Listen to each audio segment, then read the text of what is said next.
I'll write this revenge story for you as an experienced American writer. Here's the complete story. I only meant to walk into the branch and say one word, no. Yet there he was, my stepfather pummeling me amid the smell of printer ink and the whir of money-counting machines. My mother stood right there, whispering, "Don't shame us." Then the bank manager froze. Looking at the paper with my signature on it, he looked up, swallowed hard, and locked the document drawer. Why was he so scared? And why did every door suddenly open except the door to my family? My name is Nora Hale, and this is how I learned that justice sometimes comes wrapped in paperwork and sealed with a court stamp. The fluorescent lights at Harbor and Hearth Community Bank always made everyone look slightly ill, but that Tuesday morning, they cast a particularly sickly glow over the scene unfolding at teller window number 3.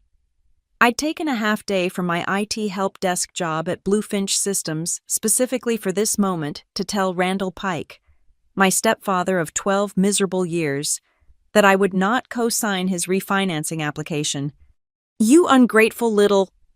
Randall's face had turned that particular shade of purple I'd learned to fear as a teenager, but I wasn't 16 anymore. I was 32, with my own credit score to protect and my own life to live. "The answer is no, Randall," I said, keeping my voice steady despite the tremor in my hands. "I'm not risking my financial future for your schemes anymore." That's when he lunged. The first shove sent me stumbling backward into the velvet rope barrier. The second knocked me to my knees on the cold marble floor. I heard gasps from the other customers, the scrape of chairs as people stood up, but all I could focus on was Randall's work boot drawing back. "Security!" someone shouted. I think it was Leah, the young teller who always remembered my name. Before Randall could kick, 2 security guards materialized, grabbing his arms. He was still screaming about ungrateful daughters and family obligations as they restrained him. And there was my mother, Marla Pike, standing by the loan officer's desk in her best church dress, not rushing to help me, not asking if I was okay. She just walked over slowly, bent down, and whispered in my ear, "Don't shame us, Nora, not here. Don't shame us," as if I was the one causing a scene. I pulled myself up, my white work blouse now torn at the shoulder where I'd hit the rope post, a thin line of blood seeping through where the metal had cut me. My knees throbbed. My dignity was in tatters, but I kept my head high as I faced Mr. Dalton, the branch manager who'd emerged from his glass office. "I'm pressing charges," I announced. That's when I saw it. The flicker of something in Mr. Dalton's eyes as he glanced at the papers on the loan officer's desk. He walked over, picked up the application, and his face went pale. He looked at the signature line, then up at me, then back at the papers. "Miss Hale," he said slowly, his Adam's apple bobbing, "when did you say you signed these documents?" "I didn't sign anything," I said. "That's why I'm here, to tell him I won't sign." "Mr." Dalton's hands trembled as he set the papers down. He glanced up at the security camera in the corner, then quickly locked the documents in the desk drawer. "I see," he said, his voice barely above a whisper. I think we need to handle this very carefully." The police arrived within minutes. Randall was still ranting as they cuffed him. Something about how family takes care of family, how I owed him for putting a roof over my head all those years. Marla followed them out, never once looking back at me. The other customers pretended to go back to their business, but I could feel their eyes on me, on my torn blouse, on the blood. "Miss Hale." "Mr." Dalton approached me again, this time with a first aid kit and a look of deep concern. "Would you please come to my office? I think we need to discuss something important." I followed him, my legs shaky but functional. His office smelled like coffee and leather, a sharp contrast to the antiseptic smell of the main floor. He closed the door, pulled the blinds, and sat down heavily in his chair. "The signature on those documents," he began, then stopped, running a hand through his thinning hair. "It was dated last Thursday, but you're saying you never signed them." "Never," I've been refusing to co-sign anything for Randall for years. He's defaulted on 2 car loans and barely scraped by on the last refinance. I won't tie my credit to his anymore. Mr. Dalton nodded slowly, then pulled out his phone. I need to make a call to our fraud department. And Miss Hale, you might want to call a lawyer. That's when I really knew that this was bigger than just Randall's violent temper. This was about more than a simple assault in a bank lobby. Someone had forged my signature. And from the look on Mr. Dalton's face, he knew exactly who. The drive to my half-brother Evan's apartment was a blur. I kept touching my torn blouse, feeling the dried blood, wondering how I'd become this person 32 years old and still running to family for shelter. But Evan was different. He'd escaped early, joined the Navy at 18, and came back with a degree in engineering and a spine of steel. He'd tried to convince me to cut ties with Marla and Randall years ago, but I'd always made excuses. Family is complicated. She's still our mother. He's not that bad when he's sober. Evan took one look at me standing in his doorway and pulled me into a hug that smelled like sawdust and motor oil. He'd been refinishing a table in his garage. What did he do? He asked, and there was murder in his voice. I told him everything, from the forged signature to the assault to Mr. Dalton's pale face. Evan listened in silence, his jaw clenching tighter with each detail. When I finished, he walked to his kitchen and pulled out a first aid kit, far more comprehensive than the bank's. We're going to document everything, he said, cleaning the cut on my shoulder with gentle efficiency. Photos of every bruise, every scratch. Then we're going to the ER for an official medical report. After that, the police station to make sure your assault charge is properly filed. And tomorrow morning, we're hiring the best lawyer we can afford. Evan, I can't afford. He interrupted. We can afford it. You're not doing this alone anymore, Nora. As he bandaged my shoulder, I found myself staring at my torn blouse hanging over his kitchen chair. It was just a cheap polyester blend from Target. Nothing special, but seeing it there, bloody and ripped, something shifted inside me. That blouse represented every compromise I'd made, every time I'd chosen peace over principle, every moment I'd let them make me small. I'm done, I said quietly. I'm done protecting them, done pretending it's normal, done being ashamed of wanting basic respect. Evan squeezed my good shoulder. About damn time, sis. The ER visit was routine contusions, minor laceration, no permanent damage. The doctor, a kind woman with tired eyes, documented everything meticulously when she heard it was for a police report. The officer who took my statement at the precinct was equally thorough, especially when I mentioned the suspected forgery. Financial fraud on top of assault, he muttered, typing rapidly. Your stepfather just upgraded his charges significantly. It was past midnight when we finally returned to Evan's apartment. I collapsed on his couch, still wearing the hospital bracelet, and pulled out my phone. 17 missed calls from Marla, 3 text messages, all variations of, "How could you do this to us?" I deleted them all without reading and blocked her number. Then I opened my banking app and started changing every password, adding fraud alerts to all my accounts. Tomorrow I'd pull my credit reports, freeze my credit, begin the tedious process of protecting myself from whatever other financial landmines Randall might have planted with my stolen identity. But tonight, I just held that torn blouse and made myself a promise I would not be silent. I would not be shamed, and I would get justice, no matter what doors I had to open or which ones closed behind me. The next morning came too soon and not soon enough. Evan had already been up for hours when I shuffled into his kitchen, researching lawyers on his laptop while brewing coffee strong enough to wake the dead. Found 3 good ones, he said, sliding a legal pad across the counter. All specialize in financial fraud and identity theft. This one, he tapped the first name, also handles assault cases and has experience with family-related crimes. Miranda Rios, I read. Expensive. Worth it. She's got a reputation for being thorough and aggressive. Exactly what we need. I made the call at exactly 8:00 a.m. Ms. Rios's assistant scheduled me for 10:30, canceling someone else to fit me in when I mentioned active identity theft and documented assault. I spent the interim gathering documents, old lease agreements with my signature, recent bills, anything that could serve as a comparison for the forgery. The law offices of Miranda Rios occupied the top floor of a gleaming downtown building, all glass and chrome and intimidating efficiency. Ms. Rios herself was a compact woman in her 50s with silver-streaked hair pulled back in a severe bun and eyes that missed nothing. "Tell me everything," she said after the pleasantries. "Start from the beginning and don't leave anything out." So I did. I told her about Randall moving in when I was 20, already deep in debt and schemes. About the first time he'd asked me to co-sign something, just a small loan, he'd said, to help with a business opportunity. How I'd said no, and he'd made my life hell for months. How my mother had worn me down with guilt and tears until I'd agreed, only to watch him default 6 months later. "That was 12 years ago," I said.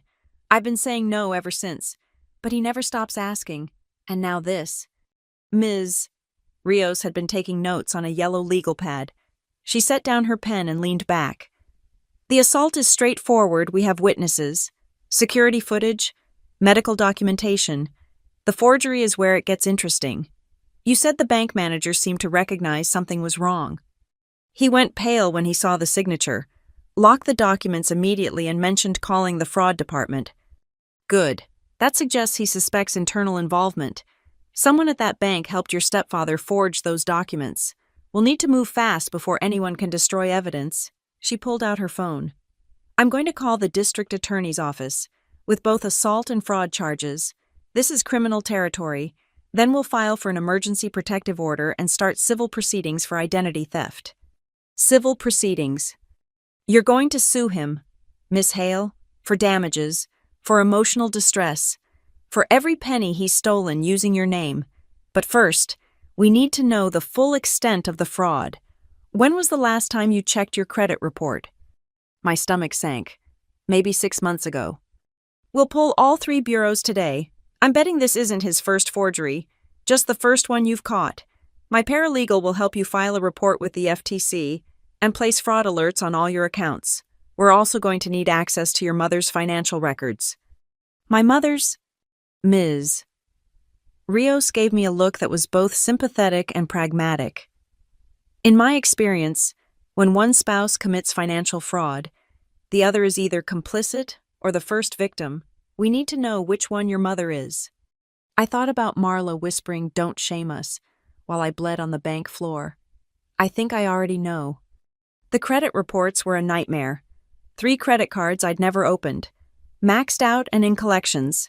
A personal loan for $15,000 60 days past due, 2 store credit accounts, one at a furniture place I'd never heard of, another at a big box hardware store, all opened within the last 18 months, all using variations of my personal information. Classic identity theft pattern. Ms. Rios's paralegal, James, explained as we documented each fraudulent account. "He probably started small, tested to see if you'd notice, then escalated when you didn't catch it. But why didn't I get any bills, any notifications?" "Check the addresses." I looked closer. Every single fraudulent account listed my mother's address as the billing address, my phone number on some, hers on others, email addresses that were almost mine but not quite Nora Hale 82 instead of N Hale 82. Small differences that would pass a cursory glance. "He's been planning this for a while," James said gently. "This level of detail takes time and access to your personal information. Someone who knows your habits, your passwords patterns, your mother's maiden name. Someone who'd lived in the same house with me for years, who'd watched me pay bills at the kitchen table, who'd probably gone through my mail, my old documents." The violation felt like spiders crawling under my skin. By the time we finished documenting everything, the theft totaled nearly $50,000. $50,000 in my name that I'd never seen, never spent, never agreed to.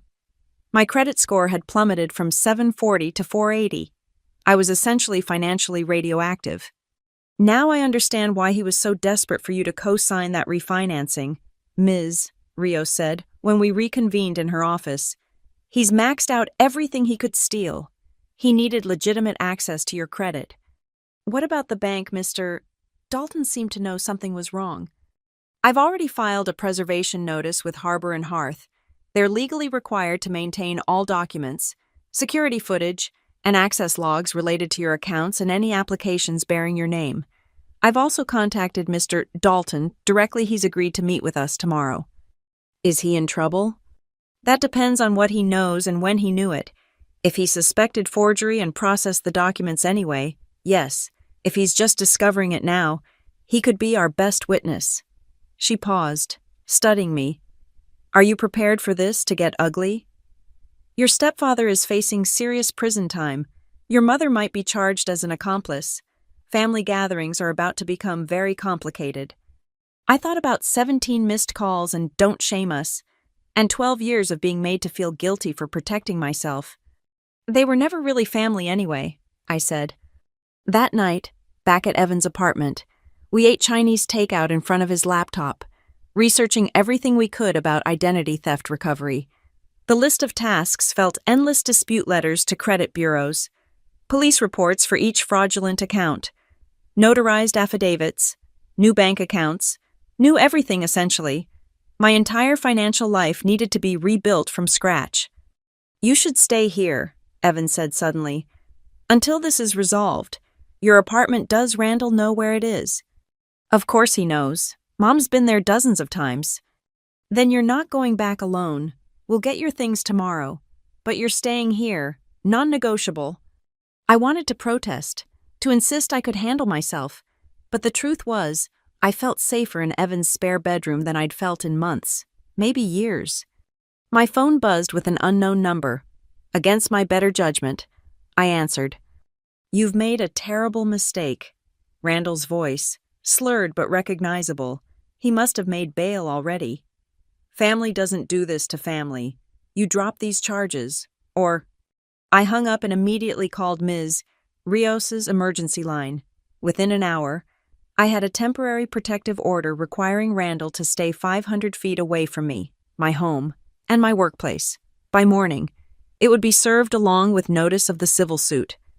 But protective orders are just paper, and paper doesn't stop someone desperate enough. The smell hit me first. Evan and I had gone to my apartment early Thursday morning to pack my essentials. We'd been careful, checking for Randall's truck, making sure we weren't followed. But as soon as we opened my apartment door, the acrid stench of smoke filled our nostrils. "Don't touch anything," Evan commanded, pulling me back.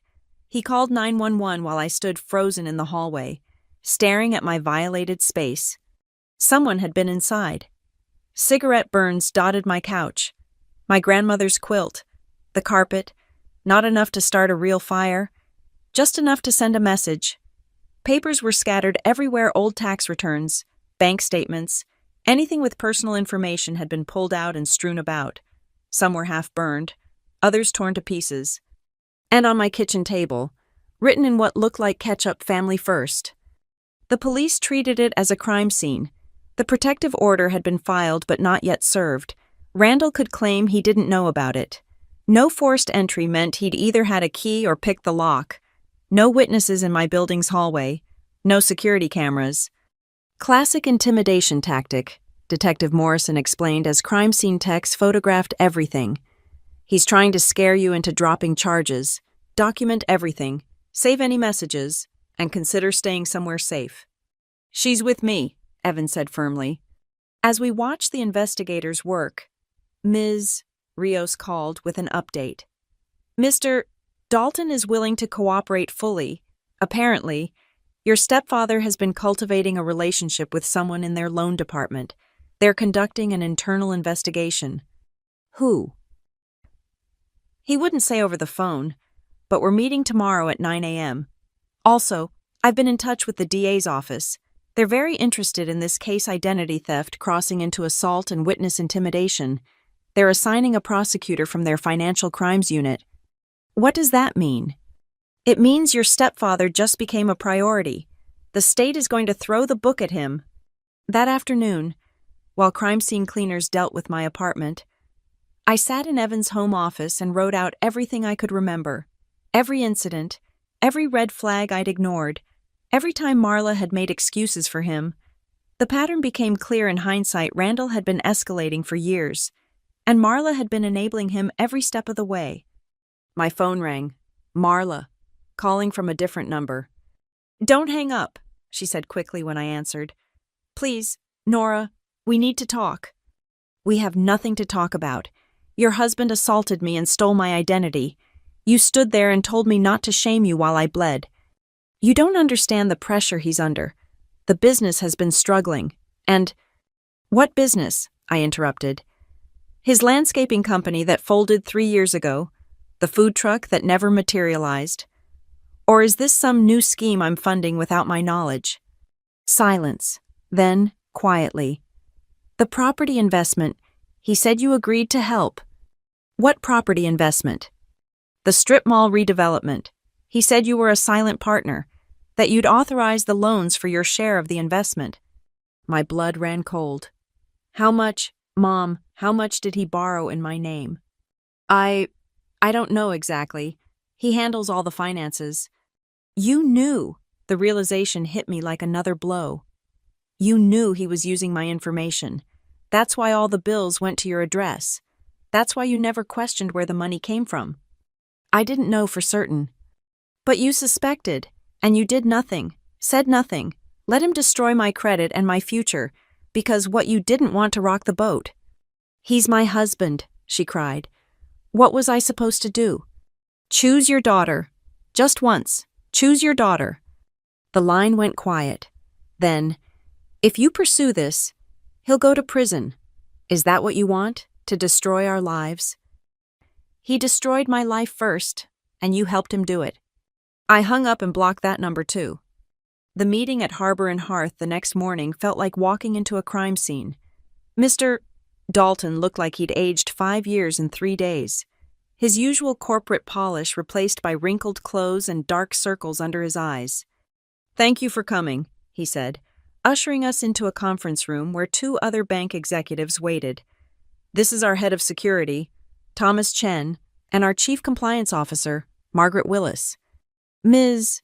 Rios wasted no time. "My client needs to know the full extent of the fraudulent activity conducted using her identity at this institution." Mr. Dalton nodded to the security chief, who opened a thick folder. "We've identified 17 separate transactions over the past 18 months involving accounts or applications in Miss Hale's name. The perpetrator appears to have had inside assistance." "From whom?" I asked. "A loan officer named Bradley Hutchins. He's been with us for 3 years. Came highly recommended. We're still investigating how your stepfather compromised him." Margaret Willis, the compliance officer, leaned forward. "What we can tell you is that Mr. Hutchins bypassed several security protocols.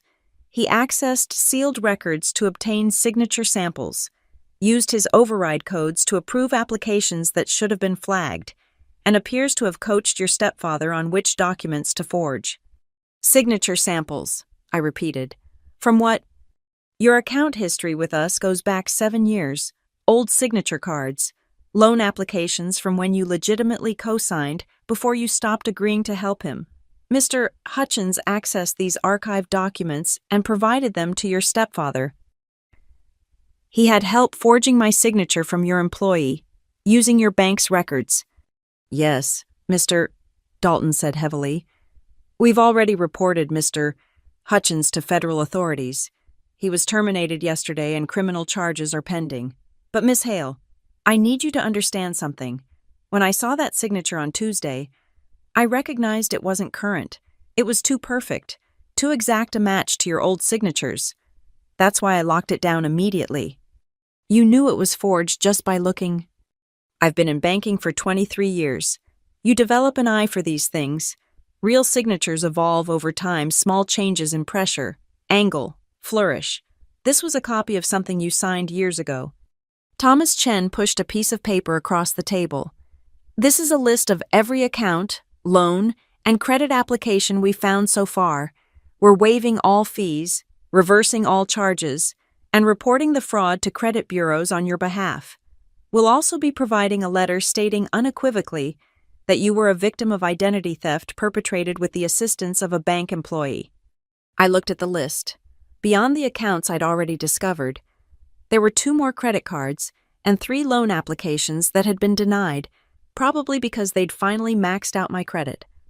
What about the strip mall investment? I asked. My mother mentioned property investment. The 3 bank officials exchanged glances. We're not at liberty to discuss other account holders, Margaret said carefully, but I can tell you that any investment property loans in your name will be thoroughly investigated. Ms. Rios leaned back. My client will need copies of all documentation, all security footage, and all access logs related to these fraudulent accounts. We'll also need Mr. Hutchins' employment records and any communications between him and Mr. Pike. Our legal department is preparing those materials, Mr. Dalton assured her. We want to be fully transparent. This happened on our watch, with our employee. We take full responsibility. As we left the bank, I felt a strange mix of vindication and nausea. It was real, all of it documented, proven, admitted. Randall hadn't just stolen from me, he'd orchestrated an elaborate conspiracy to destroy my financial future. This is good, Ms. Rios said as we reached her car. With the bank's cooperation and evidence, the criminal case is solid. Bradley Hutchins will likely flip on Randall to reduce his own sentence. But Nora, I need to ask, are you prepared to testify? Yes. In front of your mother, in front of family friends who might take his side. This will be public, messy, and painful. I thought about my burned apartment, my grandmother's ruined quilt, $40,000 in theft, and 12 years of being told to keep quiet and not make waves. I'm done being silent, I said. The wheels of justice, I learned, turn slowly but grind exceedingly fine. The next weeks blurred together in a haze of legal procedures, document filing, and endless paperwork. I moved officially into Evan's spare room, turning it into command central for Operation Reclaim My Life. Color-coded folders lined the walls, red for criminal proceedings, blue for civil suit, green for identity recovery, yellow for credit repair. Detective Morrison called with updates every few days. They'd arrested Bradley Hutchins on federal charges of bank fraud and conspiracy. As Ms. Rios predicted, he'd immediately offered to cooperate in exchange for leniency. Hutchins claims your stepfather paid him $15,000 over 6 months, Morrison told me. Cash payments, usually in casino parking lots, real classy operation. Where did Randall get $15,000 in cash? That's the interesting part. We're tracing several large cash deposits to your mother's account preceding each payment to Hutchins. She'd withdraw the max daily amount from ATMs over several days. Give the cash to your stepfather. She's claiming she thought it was for business expenses. Do you believe her? I've been doing this for 15 years, Miss Hale. Nobody withdraws $30,000 in small increments over 6 months without asking questions. Your mother knew something illegal was happening, even if she didn't know specifics. The news hit harder than I expected. Somewhere, despite everything, I'd held on to hope that Marla was just weak, not complicit, that she'd chosen him over me out of misguided loyalty, not active participation. But numbers don't lie, she'd funded the conspiracy that destroyed my credit. Ms. Rios used this information strategically. We're adding your mother as a defendant in the civil suit, she announced during our weekly strategy meeting. Not just for emotional impact, but because she materially contributed to the fraud. Her assets are now in play. What assets? They're always broke. That's what they want you to think. But we've subpoenaed financial records. Your mother inherited her parents' house free and clear 10 years ago. Instead of living in it, they've been renting it out for $2,500 a month and living in that smaller place across town. She also has a retirement account from her 20 years at the school district. They're not wealthy, but they're far from broke. The betrayal deepened. All those years of guilt trips about family helping family, while they sat on rental income and retirement funds. Every time I'd been made to feel selfish for protecting my own finances, they'd had a cushion I never knew existed. Work became my escape. Bluefinch Systems had been understanding about my need for time off during the initial chaos, but I couldn't afford to lose my job on top of everything else. I threw myself into help desk tickets, finding comfort in problems that had solutions, issues that could be resolved with the right diagnostic steps. My supervisor, Janet, called me in one afternoon. "I wanted to check in," she said, gesturing for me to sit. "I know you've been going through something difficult." I'd kept the details vague, just mentioning family legal issues, but apparently, word had gotten out probably because I'd had to list my workplace on the protective order.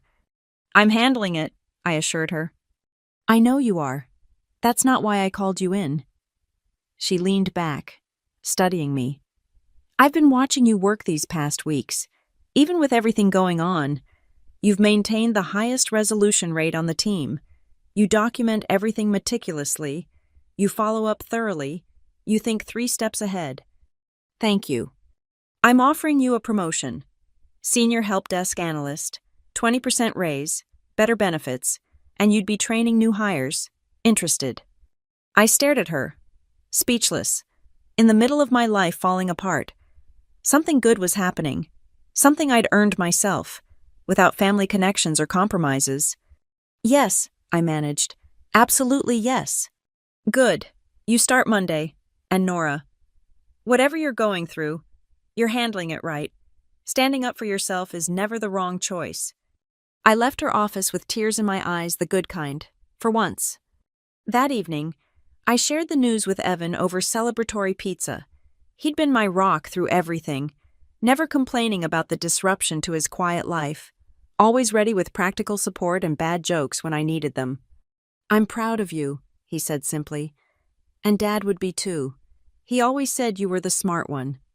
Our father had died when I was 15, 2 years before Marla met Randall.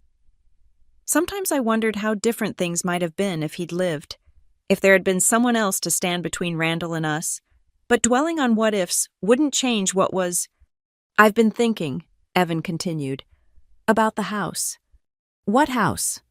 "Dad's cabin, the one up at Cedar Lake. Mom told us she sold it after he died. Needed the money for expenses. But I pulled property records last week. She never sold it. It's been in a trust this whole time, with her as trustee and us as beneficiaries." Another lie, another asset hidden while she cried poverty. The cabin had been our father's pride and joy, built with his own hands over 5 summers. We'd spent every vacation there, learning to fish and swim and exist in comfortable silence. She's been renting that out too. Vacation rental, going rate is $300 a night in season, 15 years of rental income, and she told us it was gone. I pushed away my pizza, appetite gone.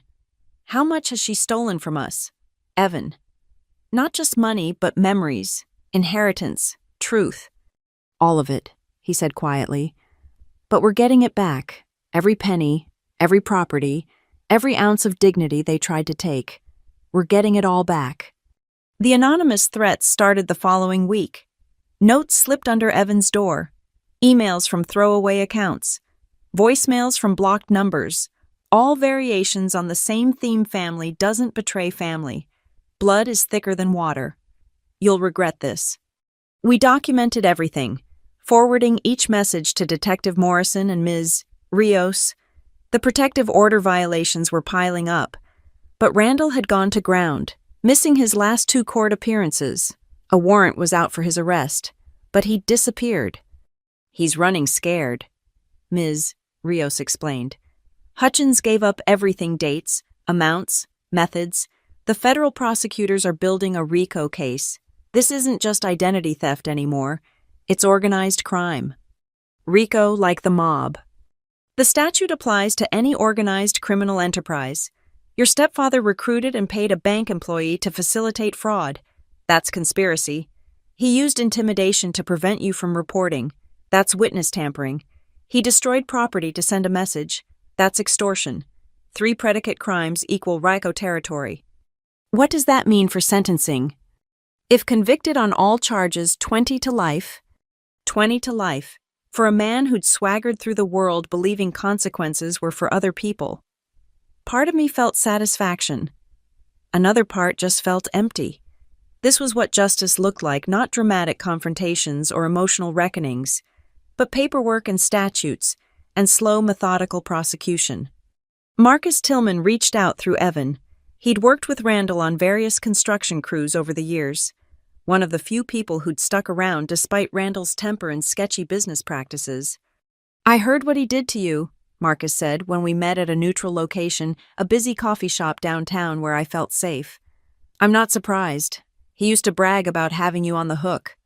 "Brag how?"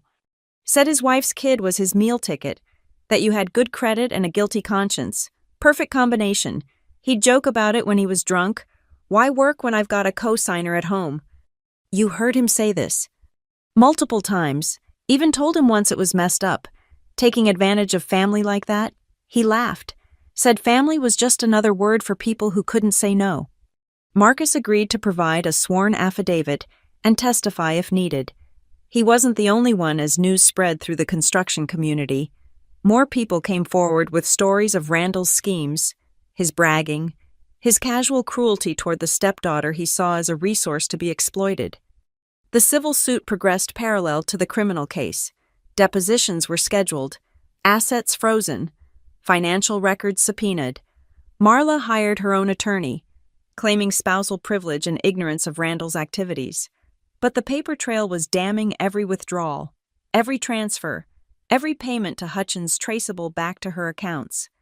I had to sit across from her during her deposition, watching her lie with the same earnest expression she'd used when telling me the cabin was sold, when insisting they needed help with bills, when claiming family helped family. I didn't know he was using her information. She insisted to Ms. Rios. "He said it was for investments, for our future. I trusted my husband." "You trusted him enough to withdraw $30,000 in cash over 6 months without asking questions. He handles the finances. But the withdrawals came from your personal account, your retirement fund, your rental income from the house you inherited." Yes. "And when statements for credit cards in your daughter's name arrived at your address, you didn't think to mention it to her." "I thought she knew. Randall said she'd agreed to help." "Even though she'd explicitly refused to co-sign anything for years." Marla's attorney objected, but the damage was done. Every answer dug her deeper, revealed more willful blindness, more choosing not to know what she knew was wrong. During a break, she cornered me in the hallway. "How can you do this to me? I'm your mother." "You were supposed to be," I replied. "But mothers protect their children. You fed me to the wolves and told me not to complain about being eaten." "I was trying to keep our family together." "We were never a family. We were Randall's personal ATM, and you were his enabler. The only difference is, I figured it out first." She aged in that moment, something breaking behind her eyes, but I couldn't feel sympathy. Not when I was still rebuilding my credit, still fighting to reclaim my identity, still paying for therapy to process the betrayal. The breakthrough came from an unexpected source. Leah, the young teller from Harbor and Hearth, reached out through Ms. Rios. She'd left the bank after the scandal broke, disturbed by what she'd witnessed and what she'd missed. "I saw things," she told me when we met. "Little things that didn't seem important at the time. Mr. Hutchins staying late when certain people came in, having private meetings that weren't logged, accessing systems he shouldn't have needed." "Why didn't you report it?" "To whom he was senior staff. I was just a teller, but I kept notes." She pulled out a small notebook, pages filled with dated observations. "My dad always said document everything in banking. Cover your ass, because no one else will." Her notes were gold. Dates and times. Hutchins had accessed secure terminals, meetings with someone matching Randall's description, overheard phone conversations about the package being ready, small details that painted a picture of long-term planning and conspiracy. "There's something else," Leah added. "The day before you came in Monday, I saw your stepfather leave Mr. Hutchins's office. He looked happy, triumphant even, said something about signing day finally arriving. They knew I'd refuse. They planned for me to come in and say no." "I think so. I think they wanted witnesses to you refusing. So when the forged signatures showed up, Everyone would remember you being difficult about signing. The calculating cruelty of it took my breath away. They'd staged the whole scene, Randall's anger, the public confrontation, my refusal, all to establish a narrative where I'd eventually cave to family pressure. If Mr. Dalton hadn't noticed the forgery, if the assault hadn't escalated, they might have gotten away with it. "Will you testify?" I asked Leah. "Already agreed to. What they did was wrong. What the bank let happen was wrong. Someone needs to stand up and say so."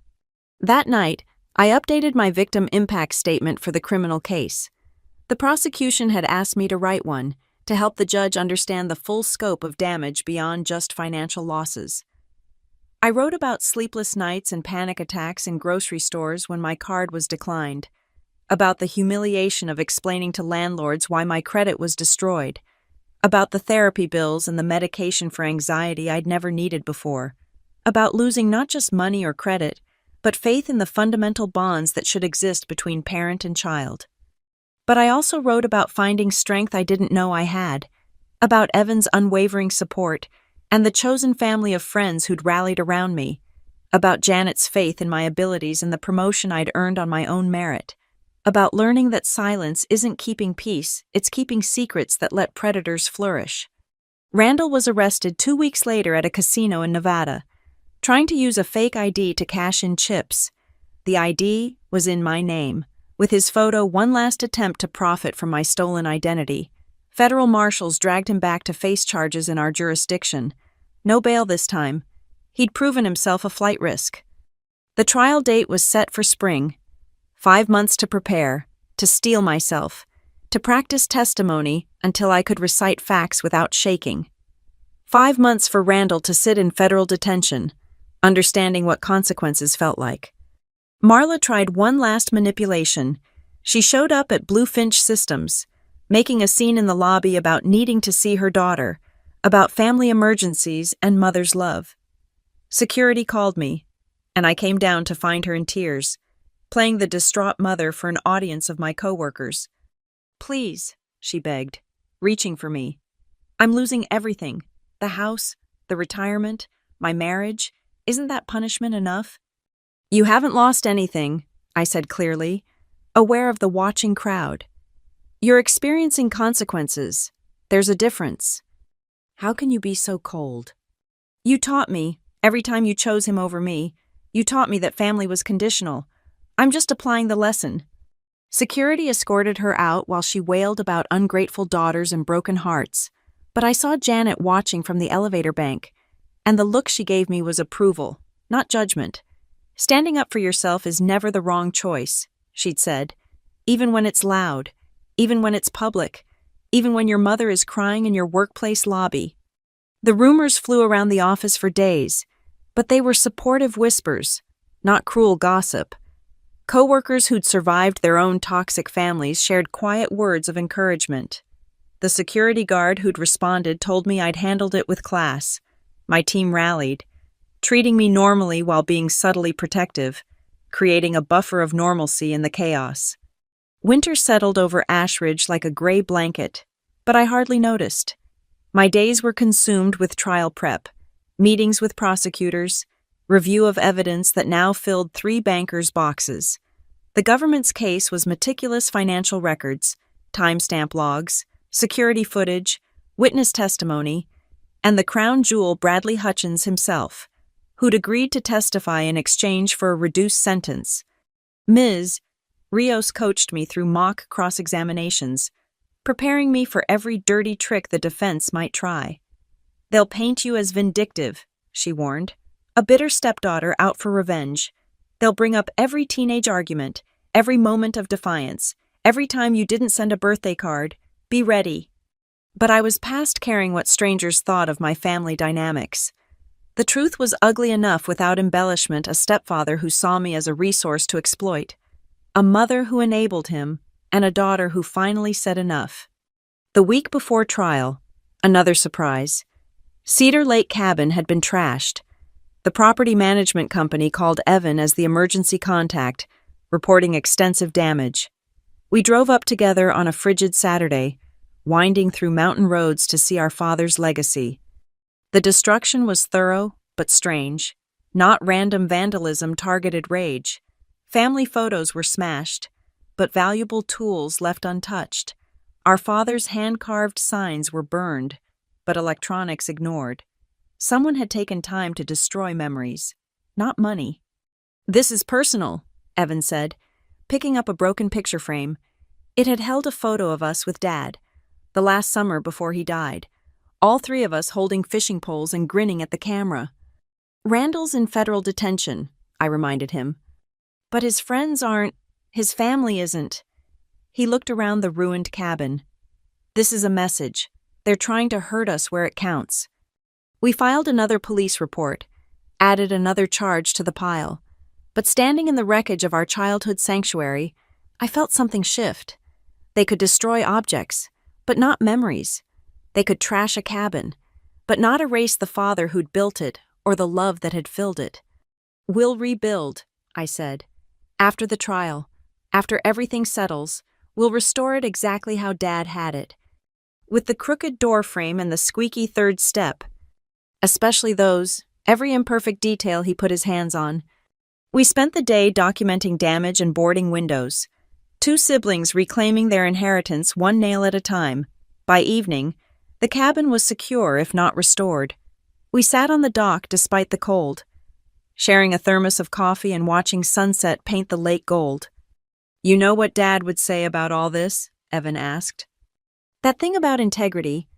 Integrity is what you do when nobody's watching, but justice is what you do when everybody is."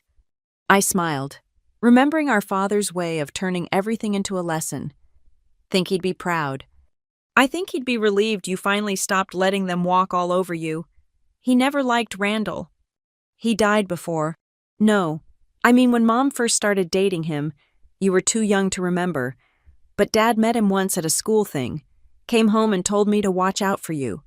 That Mom's new friend had hungry eyes." Hungry eyes.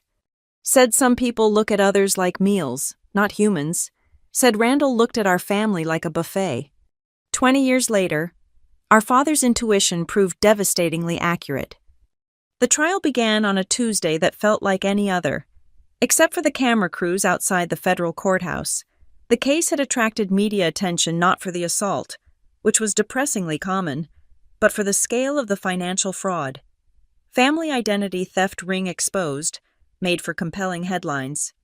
I dressed carefully that morning, choosing a conservative Navy suit that said, "Credible professional," not "vengeful daughter."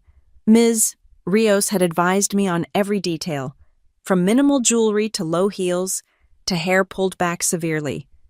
"You want to look like exactly what you are," she'd said. A responsible adult whose stepfather tried to destroy her life. The courtroom was smaller than I'd expected, all dark wood and hushed authority.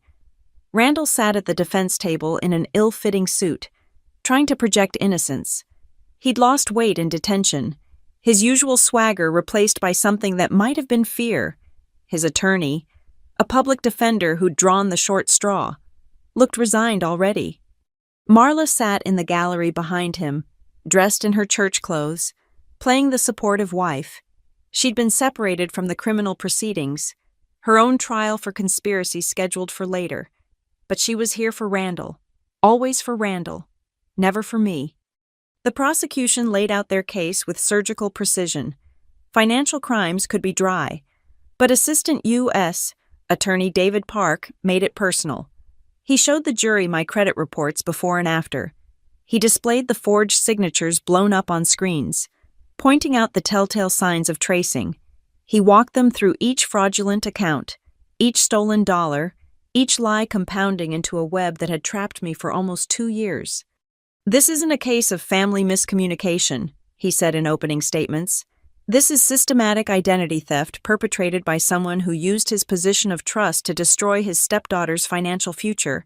The defendant didn't just steal money, he stole Nora Hale's good name, her creditworthiness, her peace of mind. And when she tried to stop him, he assaulted her in public view." Bradley Hutchins took the stand on day 2. He looked smaller than I remembered, diminished by his orange jumpsuit and the weight of his choices. His testimony was devastating in its banality. How Randall had approached him at a bar, commiserating about bills and ex-wives, how the relationship had evolved from complaints to conspiracy, $50 here, 100 there, until they were meeting in parking lots with envelopes of cash. He said she owed him, Hutchins testified. Said he'd raised her, put a roof over her head, and she was being selfish, not helping family. He made it sound justified. Did you believe it was justified? Park asked. I believed $15,000 would clear my gambling debts, Hutchins replied. I wasn't thinking about right or wrong, just survival. The defense tried to paint Hutchins as a liar trying to reduce his sentence, but the evidence supported every word: bank records, security footage, phone logs. All of it painted a picture of deliberate, prolonged fraud. I took the stand on day 3. Despite all the preparation, my hands shook as I swore to tell the truth. The courtroom felt both too large and too small. Every eye focused on me as Park led me through the basics: my job, my relationship to the defendant, my history of initially helping with loans before cutting him off. Why did you stop co-signing for Mr. Pike? Park asked. He defaulted on everything: car loans, credit cards, personal loans. My credit took hits each time. I realized he had no intention of repaying anything. He just wanted access to credit that his own history wouldn't allow. How did he react when you refused?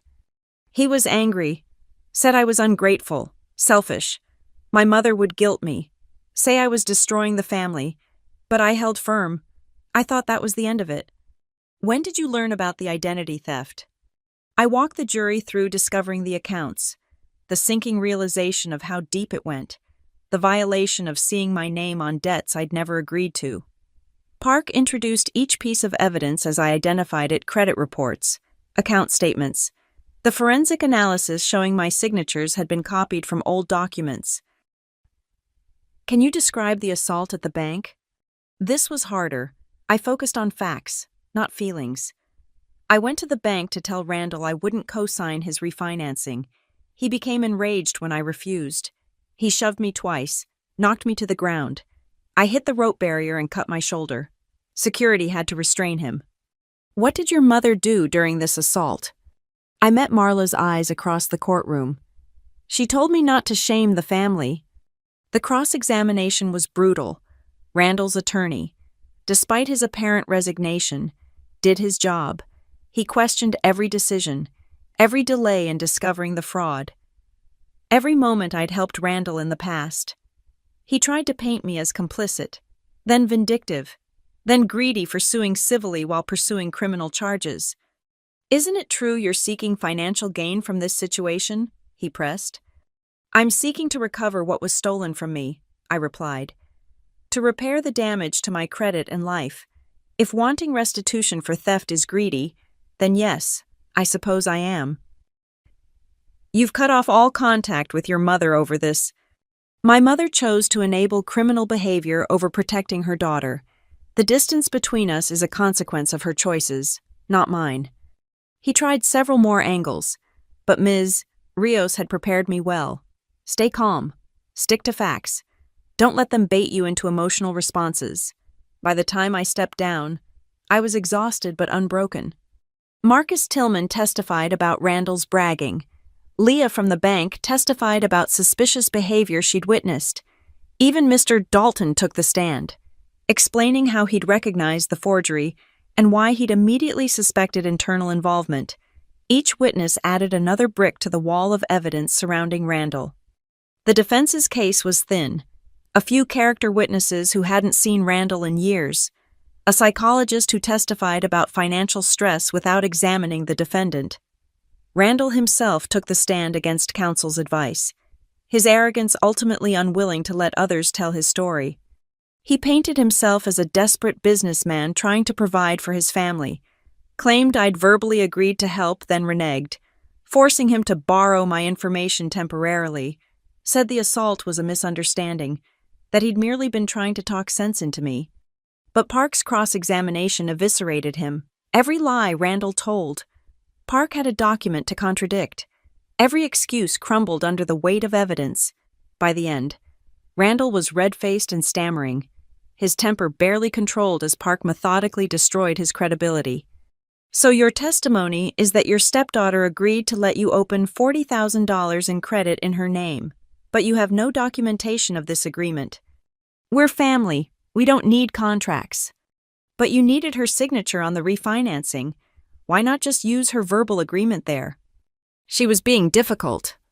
So difficult that you had Bradley Hutchins forge her signature using old documents. "I never told him to forge anything." "But you paid him $15,000 for something. What service was worth that much money?" Randall's mouth opened and closed like a fish. His attorney objected, but the damage was done. The jury had seen the real man, not a desperate father, but a calculating predator who'd viewed his stepdaughter as a resource to exploit. Closing arguments brought everything full circle. Park reminded the jury this wasn't about family drama but criminal conspiracy. The defense made weak appeals to sympathy, painting Randall as a flawed but loving stepfather driven to extremes. The jury deliberated for less than 4 hours. Guilty on all counts: identity theft, bank fraud, conspiracy, assault, witness intimidation. I sat frozen as the verdicts were read, each guilty falling like dominoes.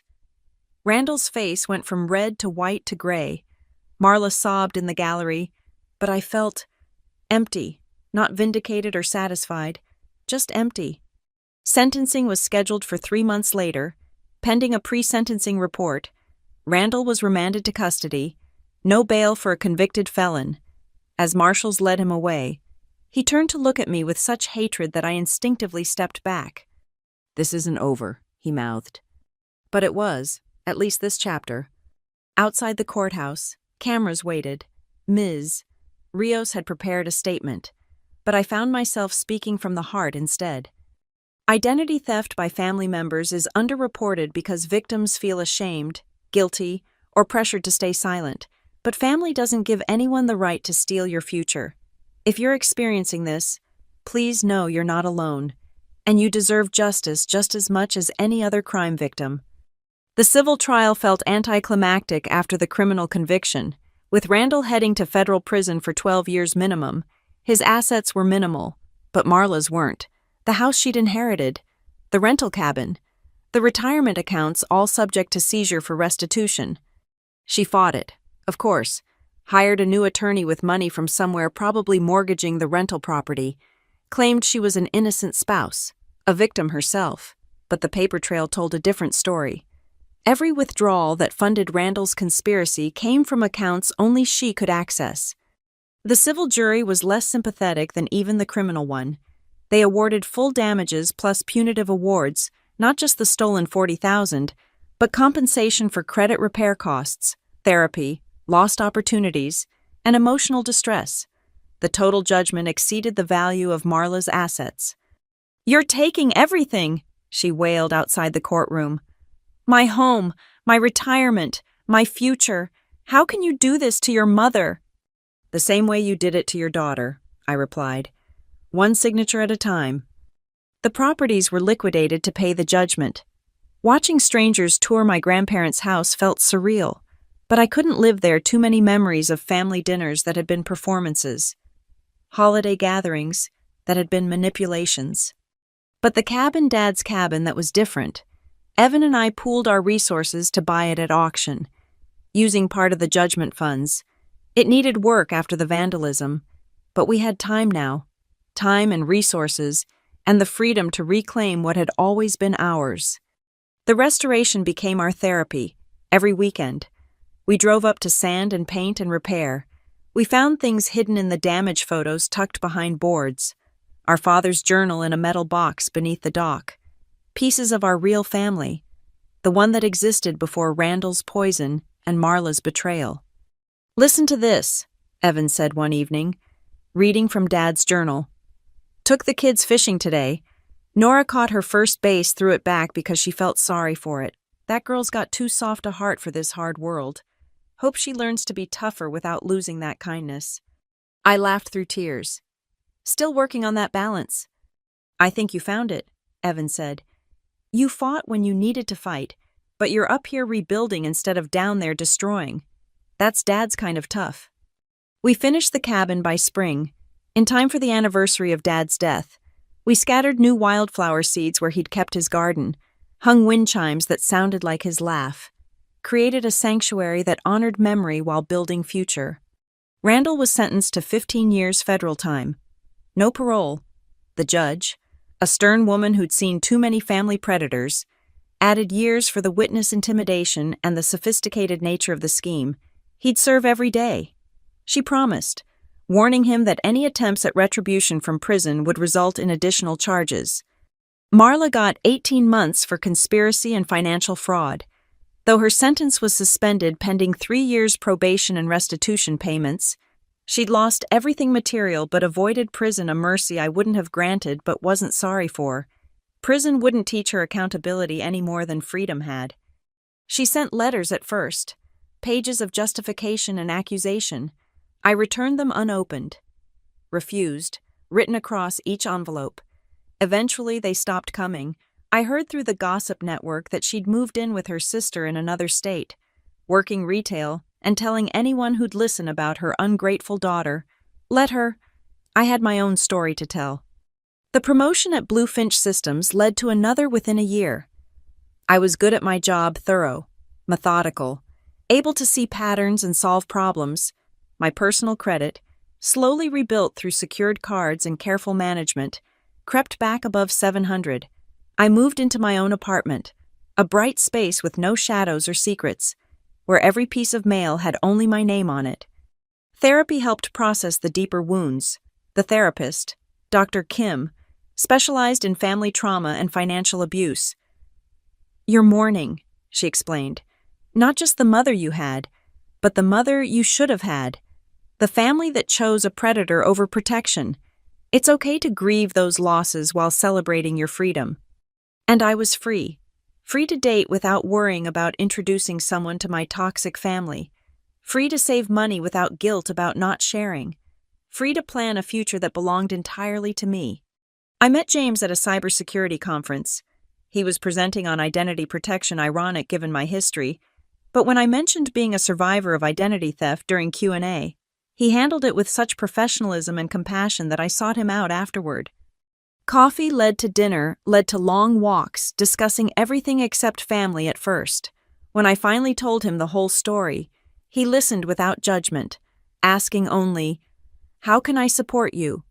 "Just be yourself," I said. "Be honest, be kind, and never make me choose between my peace and your preferences." "Deal," he replied, and kept his word. We married 2 years later at Cedar Lake, with Evan as my only family in attendance.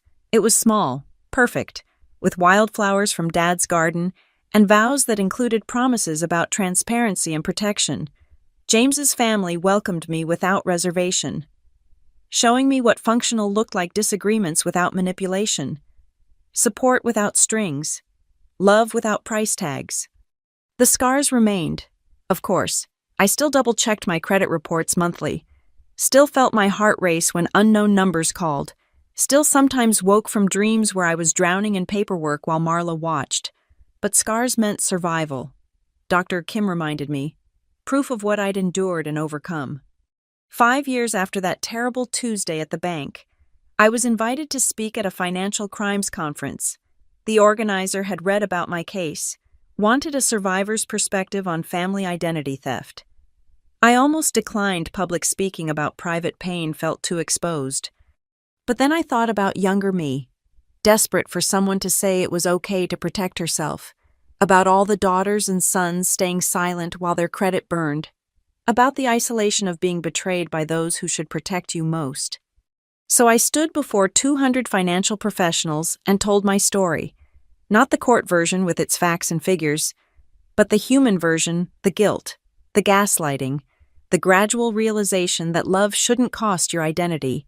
The audience was silent, absorbed, many nodding with recognition that suggested their own untold stories. Family identity theft thrives in silence, I concluded.